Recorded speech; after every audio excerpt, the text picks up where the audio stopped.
Dengan berjalan kaki dari Monpera menuju kantor Wali Kota Palembang, puluhan pedagang kuliner yang tergabung dalam Forum Komunikasi Paguyuban Kuliner Bersatu Palembang atau FKPKBP menyuarakan tuntutan mereka.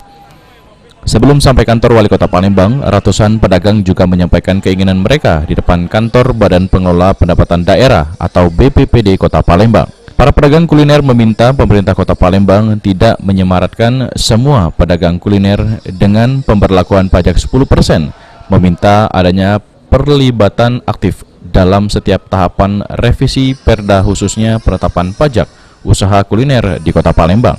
Menanggapi hal tersebut, Sekda Kota Palembang Ratu Dewa mengatakan pemerintah Kota Palembang merespon apa yang disampaikan, namun akan ada pengkajian.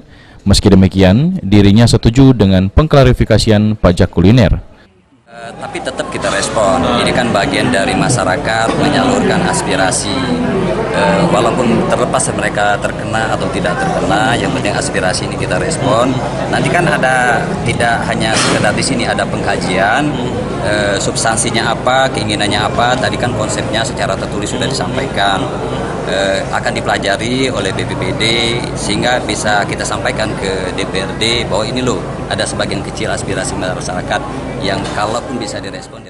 Sementara Ketua FKPKBP Ida Sril berharap janji yang disampaikan untuk ketemu langsung dengan Wali Kota Palembang dapat terrealisasi, sehingga dapat menyampaikan keinginan para pedagang tentang klasifikasi pajak kuliner. Ia menambahkan jika tuntutan mereka tidak dipenuhi, para pedagang akan melakukan mogok berdagang. Klasifikasian terhadap restoran itu, kita bukannya menolak, itu perlu dicatat. Kita tidak menolak pajak yang 10%, tetapi harus ada klasifikasinya.